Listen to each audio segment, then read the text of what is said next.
Welcome to Old Iron Machine Works. This will be Old Iron Tidbits number 4.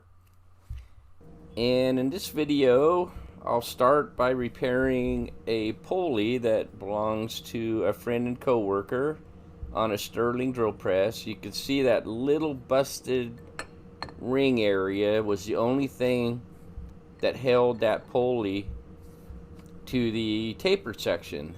And as you can imagine, it didn't take much for it to break off. So in this video, I will be showing how I made the repair for it.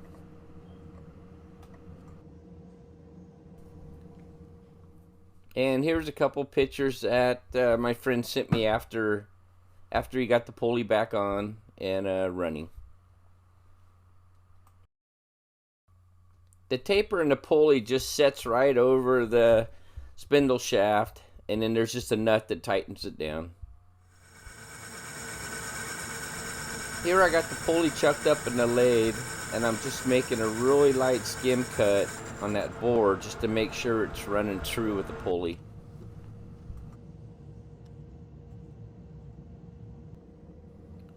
And here I just found a piece of material that I can use to make the new sleeve.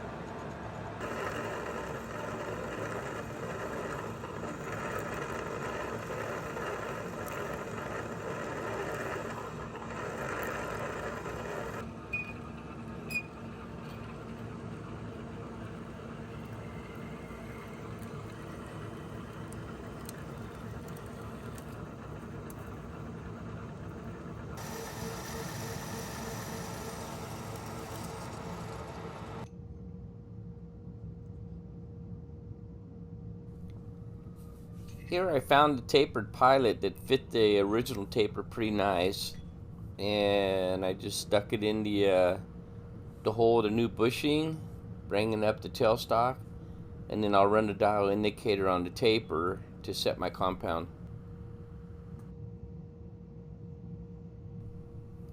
Then it's just a matter of running the compound back and forth and until you're running 0 all the way, and then you're pretty much ready to cut the taper.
I'm just going to go with a couple thousandths interference fit for the little hub to press into the pulley.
I did not get any footage, obviously, of pressing the slug in.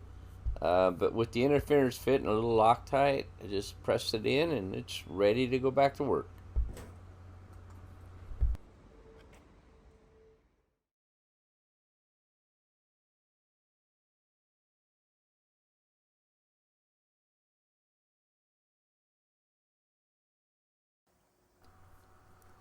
Next we have a Gemini natural gas engine water pump. And if you've watched my channel, you've probably seen I do some pretty good sized water pumps. Well, this is not a large water pump, but it is a water pump that's hard to come by. Here's a couple pictures of the Gemini natural gas engine. And these are not water pumps. You can just go to your local auto parts and pick one up. So you got to be kind of careful that you don't bust anything when you're disassembling it. And as you can see, the bearings were totally shot in it. And here I started pressing it out, and outside the impeller broke off, which no big deal. It gets replaced anyway. But down inside of the water pump, if you're not careful, you can bust off the main flange that holds the water pump seal. So here I'm just taking an old end mill. You don't want to use a good one. Gets the shaft is a little bit hard on the bearing. But I'm just going in and splitting the inside hub so I can press the shaft out without hurting the water pump housing.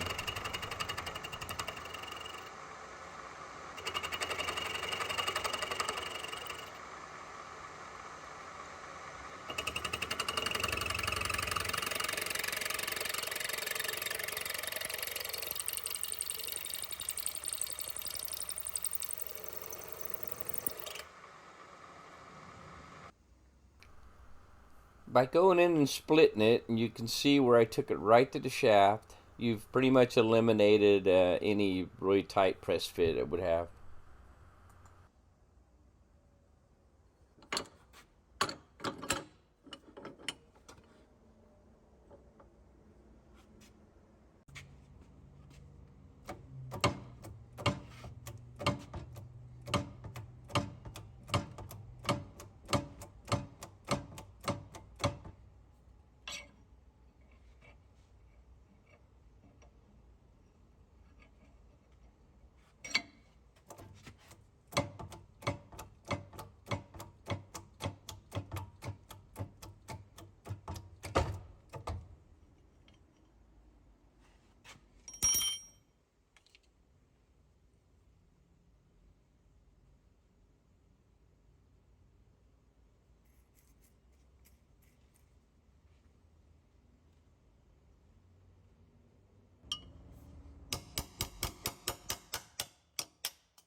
Now I have not seen one of these housings break, but you can see the area that holds the seal is pretty thin and cast iron. So if I were to continue to press that, I could see where it would be very easy for it to crack, you know, right along that ridge there that holds the seal.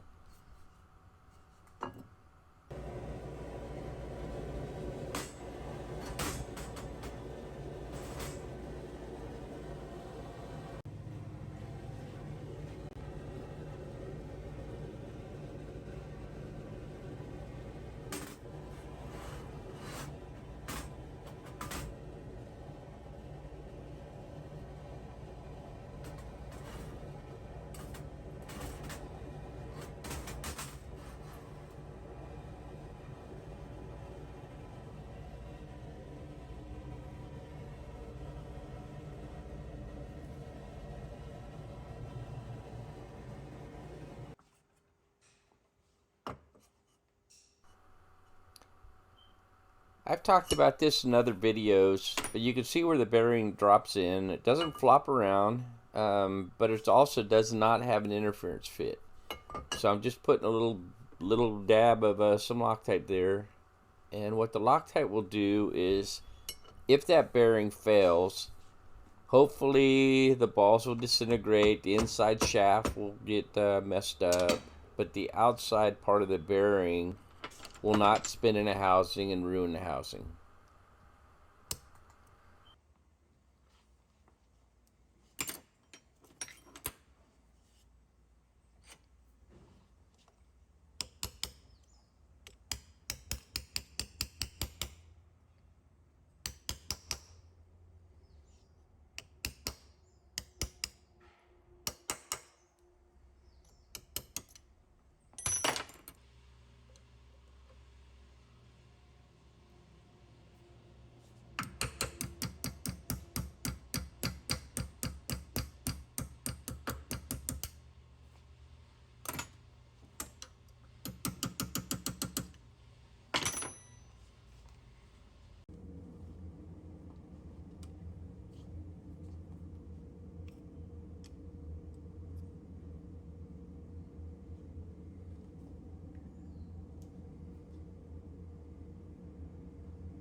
Here we have a little slinger, and what it's designed to do is if there's any fluid or water that passes past the mechanical seal, it'll go up against the little wash slinger and then direct it to a port right outside the main water pump housing and try to prevent any kind of liquid of getting right to the bearing itself.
Now, I'm not a fan of this design.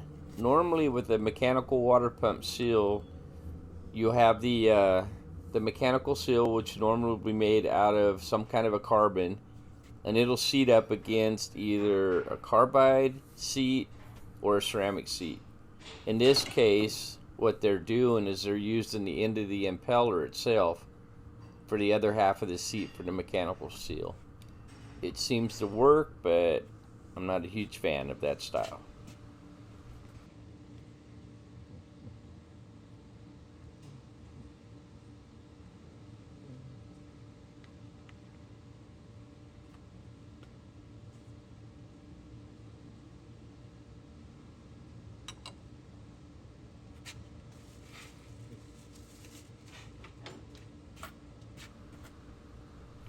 Here I got a small little hole drilled into that square block on the bottom, and then the end of the water pump shaft just sets right inside the hole. So where I'm pressing the impeller, it's putting all the load right on the center of the shaft and not putting the any pressure on the ball bearings themselves.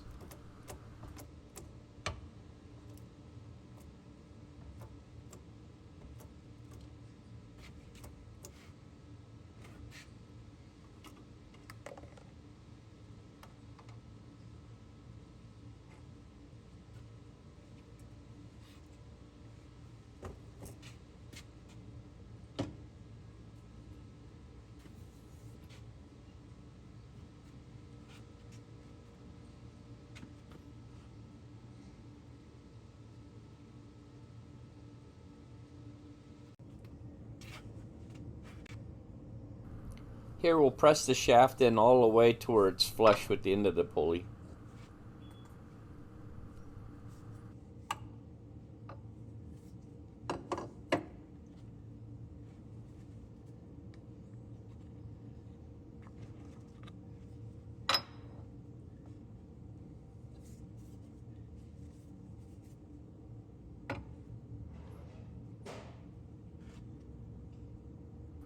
Now we've already got the water pump impeller at the height that we want to press it on. And if we were to continue to press against the impeller, it would push it on farther before it pressed the bearing onto the pulley. So here I got that small little washer sitting on the center of the shaft. Then I put the bigger slug, so it's pushing on the center of the water pump bearing itself and not the impeller.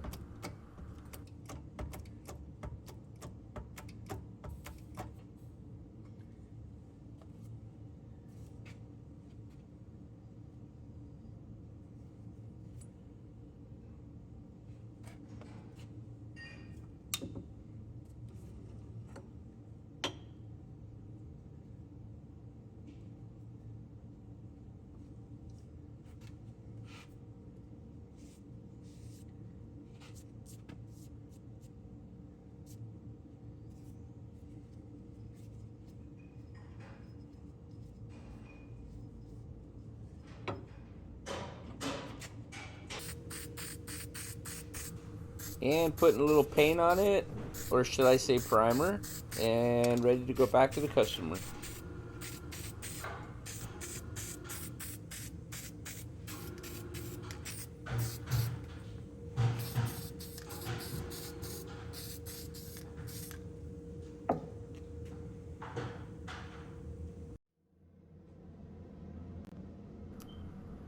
Next, we have a Kubota cylinder head that I need to surface. Got a call from a close personal friend of mine of many years that actually owns a tractor dealership. And I spent 20 years as a tractor mechanic for him 20 years ago. Asked if I could surface this little Kubota head. It didn't have many hours on it, and they said it blew a gasket. So I told them to go ahead and bring it by, and I'd go ahead and surface it for them. Probably the smallest head that we put on this quick way grinder. But anyway, I told them, yeah, I'll go ahead and surface it up and see what it looks like. Here I already made one light little skim pass. You could see the really shiny grind areas on the pre-combustion chambers where they just touched, and they're protruding slightly out just a little bit.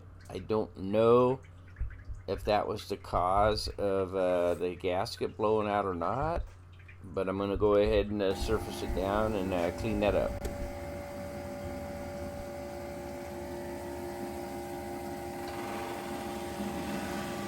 Now this old quick way is it is a dinosaur, but it still does a nice job. It doesn't use cutters. It does use a big grinding stone to clean it up.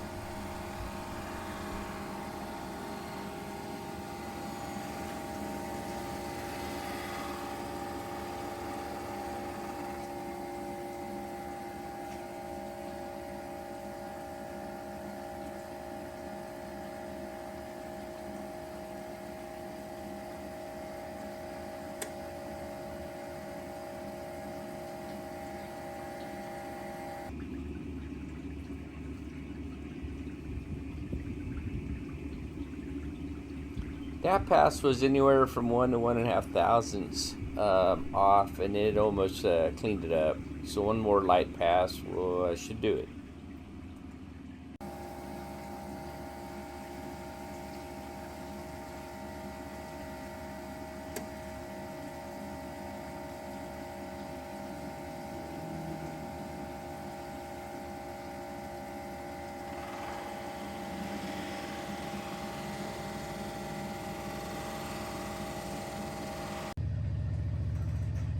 Now, if this was a head that I was going to be grinding more off of, I would put side supports that come up underneath both sides of the head for more stability. but with a super light cut it really wasn't needed.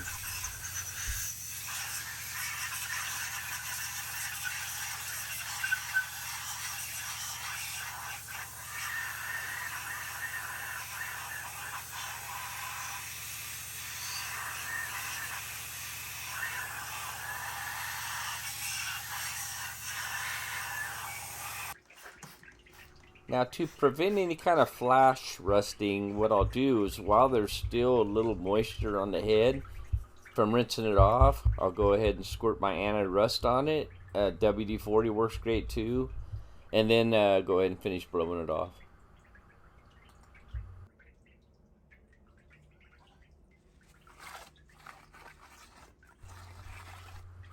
So much for lint-free rags.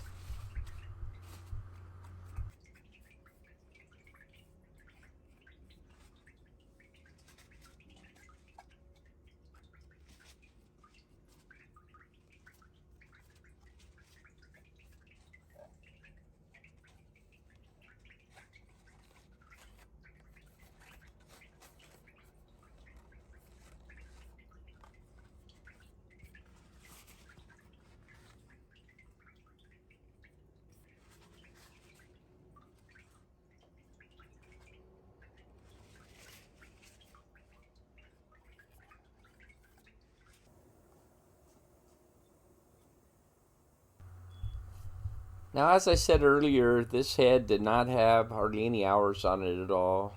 So I went ahead and lapped the valves, and now I'm just going to test them for seal.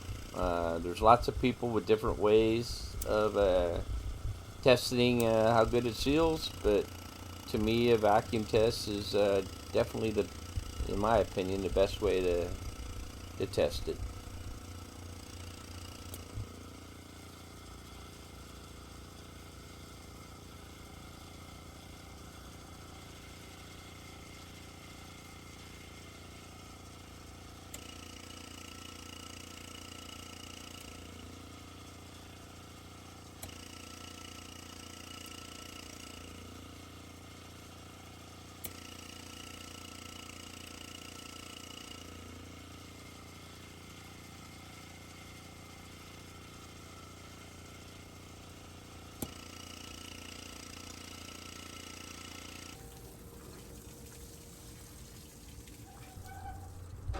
And here it's getting its final rinse before it goes back for assembly.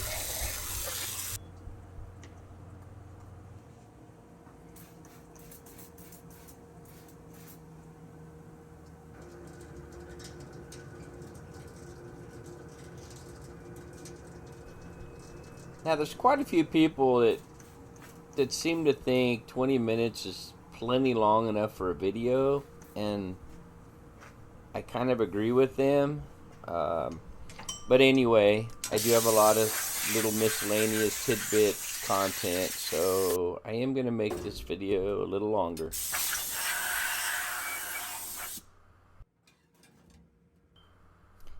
This head is done, ready to go back to the customer.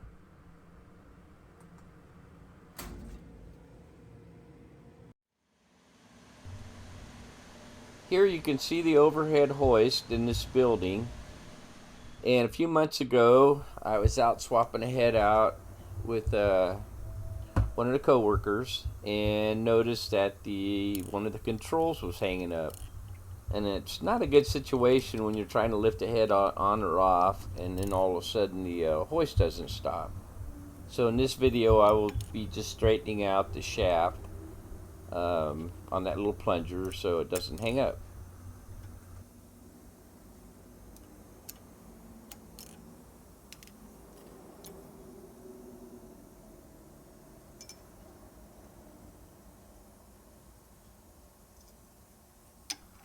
It is brass, and you can see exactly just how bent it is.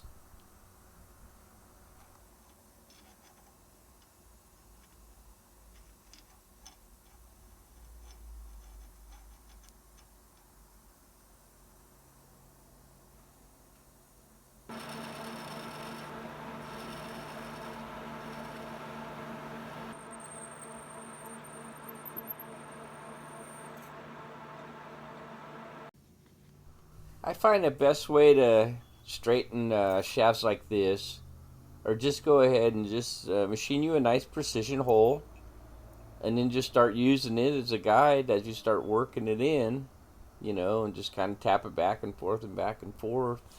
And any part that's inside the precision hole is going to maintain its shape. So anyway, the technique actually works pretty good.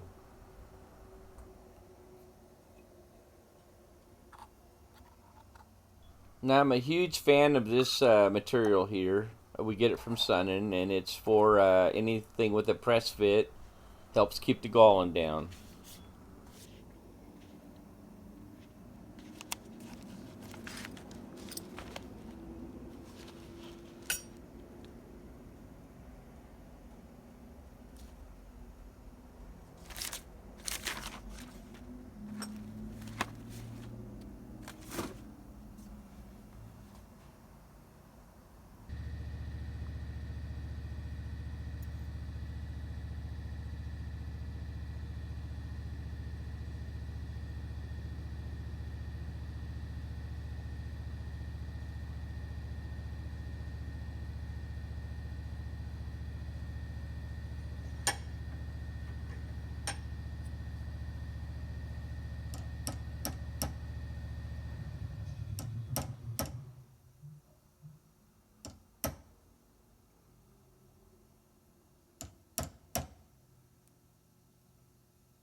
Okay, now that we got the main stem pretty straight, this very end piece, need to straighten it up. It doesn't have to be real critical. It just goes down inside the controls and just operates a small little air valve down inside.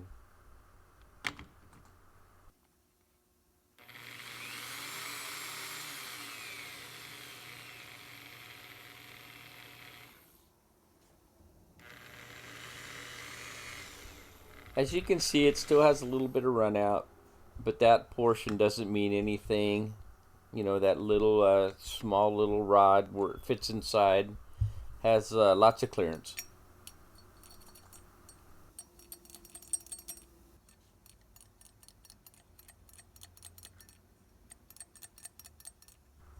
And now this is ready for a couple snap rings just to keep them in there from falling out, and ready to go back on.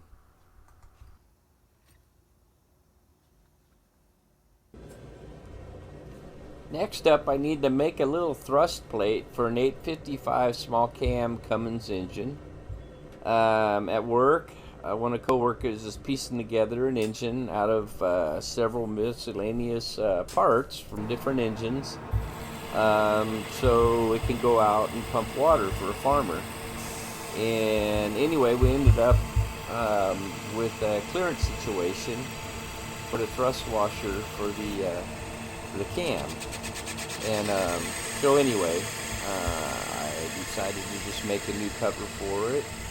And here I'm just using an old piston out of an old Gemini natural gas compressor to build it out of. Now, for anybody that is familiar with building engines, you're already aware of most pistons on the top groove. Before they cast the piston, they'll have a metal insert. Otherwise, the piston just won't last. The compression ring will just hammer out the aluminum.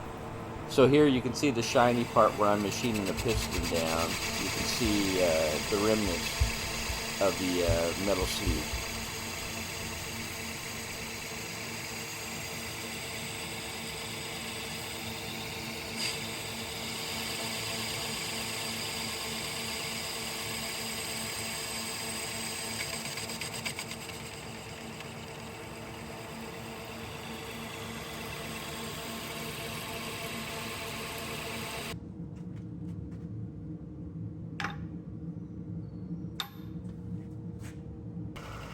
Now there are several options for your lathe chuck where you can buy some fixtures or make them, or for squaring up material when you put it in your lathe chuck. I've never done that yet. So here I got it in the super spacer. I'm just making a quick pass with an end mill, and then I'll go over to the lathe and then I'll use my bearing, you know, just to square it up.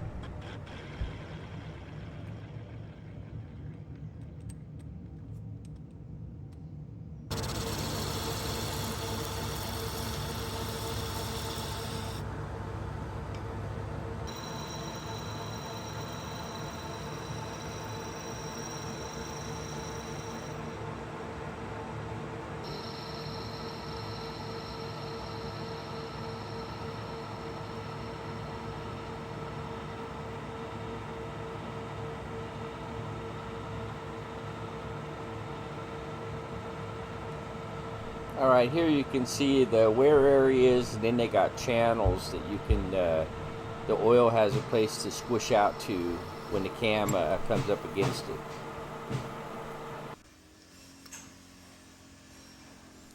Now we've already measured the clearance with the cam in the engine to the cover and built in the clearance to where this here will not use any kind of shims anymore, or O-rings or anything. It'll be glued right to the front cover.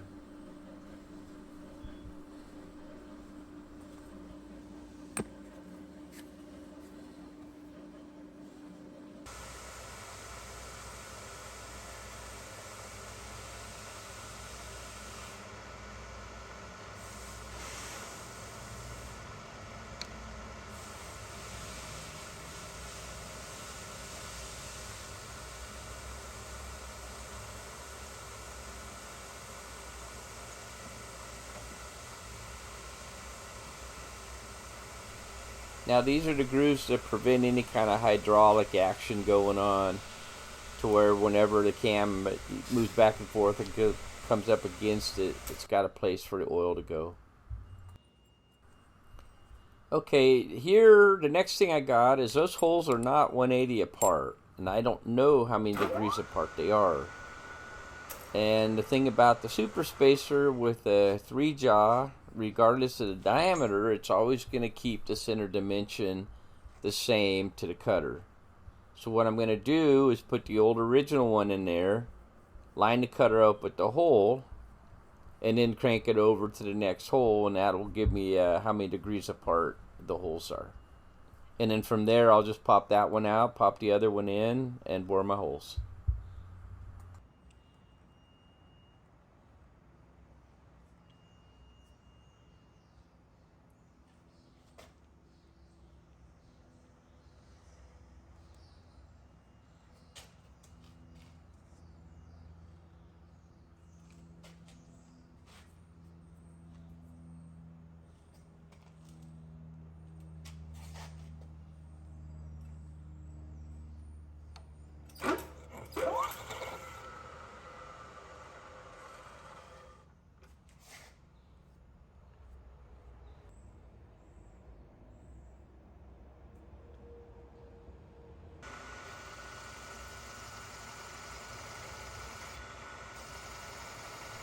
Okay, being that the holes are 190 degrees from each other, I can't really situate it in the 3-jaw chuck without one of the holes wanting to go into one of the jaws.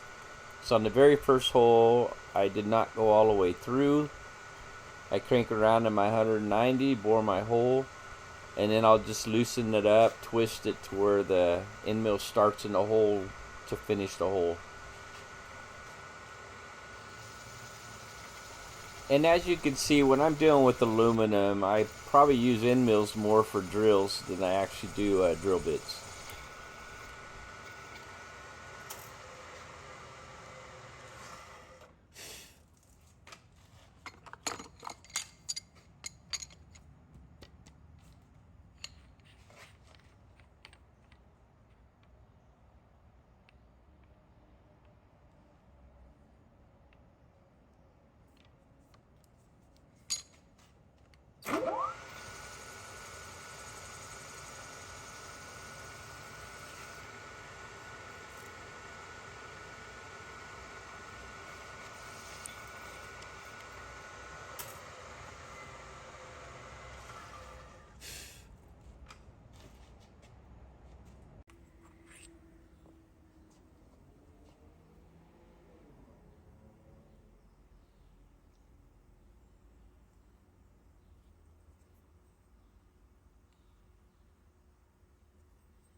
And you could see my scribe mark, and then I just took one of my little grinding cutoff wheels and then just kind of trimmed off the fat.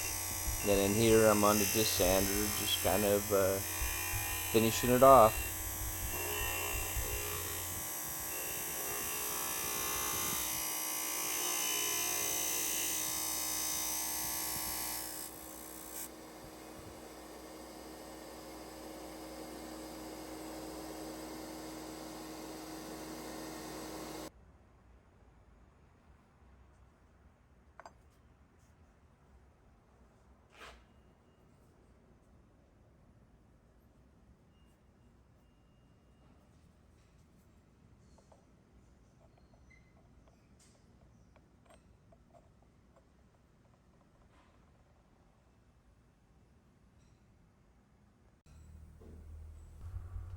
Okay, the whole reason I made the new thrust cover is the original one, see where it's hollow? Well, it prevented me from being able to just machine off the end of the face that goes up against the cam.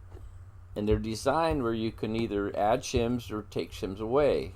We needed to add shims, but by the time we got the right thickness, the O-ring wasn't really having a really good seal. Therefore, we decided to just go ahead and just make the new cover.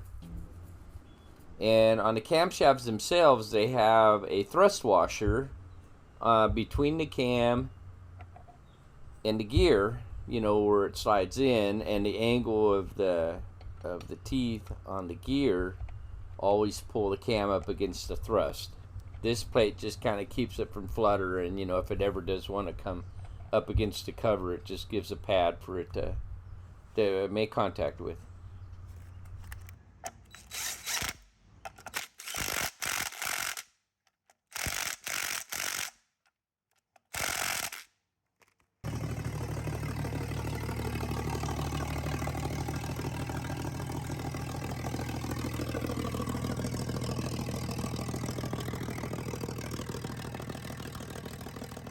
As always, I appreciate you taking the time to check out my videos.